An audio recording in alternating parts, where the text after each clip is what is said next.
Bonjour à tous. Qu'est-ce que le SAN? Quelles sont ses spécificités et quelles sont ses fonctionnalités majeures? Dans cette vidéo, je vais répondre à ces questions et vous expliquer les concepts clés du SAN, ou Storage Area Network. Mais d'abord, une petite histoire. Tu es prêt pour la vidéo du jour, Cookie Connecté?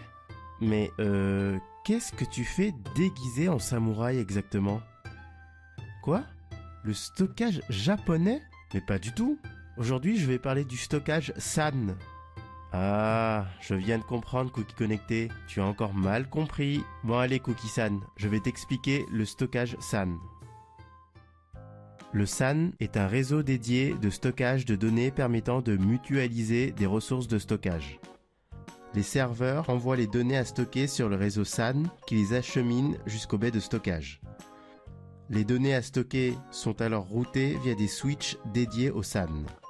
Ces switches sont reliés entre eux et forment ce que l'on appelle un fabrique. Les réseaux SAN sont d'ailleurs configurés en double fabrique, c'est-à-dire en deux fabriques parallèles indépendantes. Le but étant d'obtenir une haute disponibilité par redondance des chemins d'accès.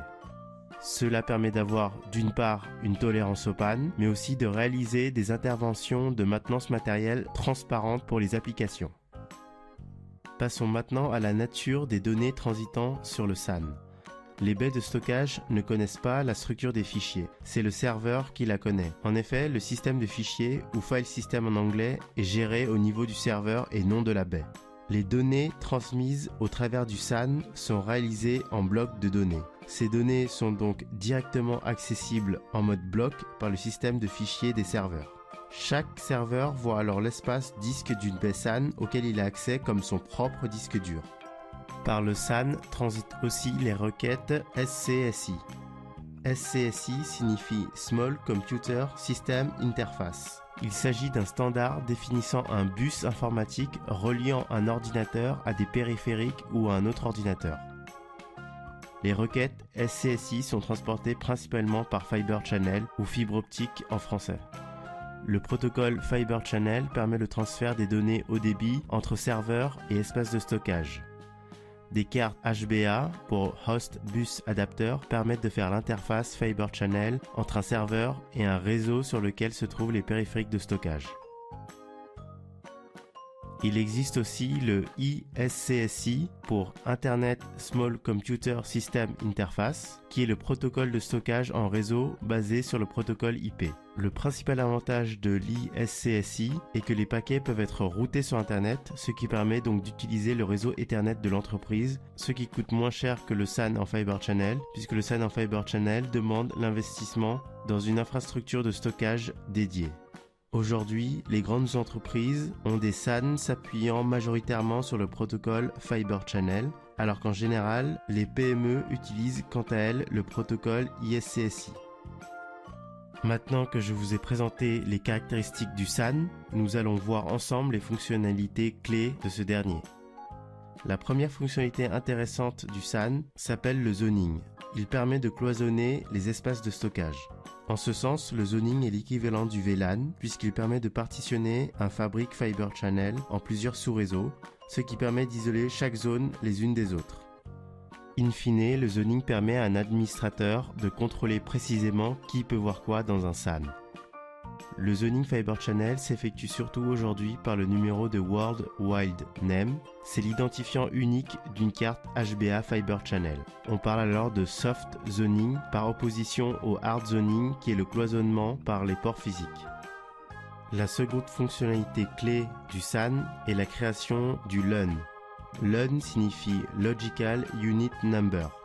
Il permet de découper les espaces de stockage en plusieurs unités logiques afin de gérer plus efficacement l'espace de stockage de la baie. Le LUN masking permet quant à lui de cacher les unités logiques présentes dans un SAN pour ne montrer que les unités nécessaires au serveur. À noter qu'un volume peut être répliqué en mode synchrone ou asynchrone vers une autre baie. On parle alors de réplication. La troisième fonctionnalité clé est le Fin Provisioning. Sans Fin Provisioning, l'espace est réservé et ne peut être utilisé que par le LUN défini. Grâce à la fonctionnalité Fin Provisioning, le LUN se voit allouer une taille maximum, mais seule la place réellement consommée est réservée. On comprend donc que le Fin Provisioning permet d'utiliser efficacement l'espace de stockage. Quatrième et dernière fonctionnalité clé que nous allons décrire dans cette vidéo est le tiering. Le tiering de stockage est la capacité d'une baie de stockage à gérer dynamiquement des données sur la classe de stockage qui correspond le mieux à leurs besoins. Les données d'un SAN peuvent donc être positionnées automatiquement sur des disques performants si elles sont fortement sollicitées ou des disques capacitatifs à bas coût si elles sont dormantes. Ainsi, dans une baie de disques, l'étage de disques flash avec les disques SSD est vu comme un étage de classe 0, tandis que les disques SAS rapides sont une classe 1, les disques SAS NL une classe 2 et les disques SATA une classe 3.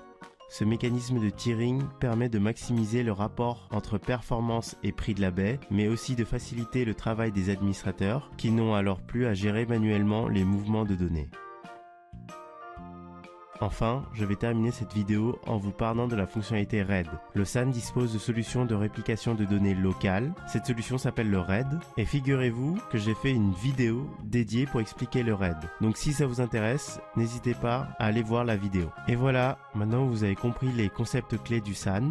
Merci d'avoir visionné ma vidéo. Avez-vous aimé la vidéo? Qu'auriez-vous souhaité voir abordé de plus dans cette vidéo? Répondez à ces questions dans les commentaires. Enfin, si vous avez des idées de sujets pour des futures vidéos, je suis preneur aussi.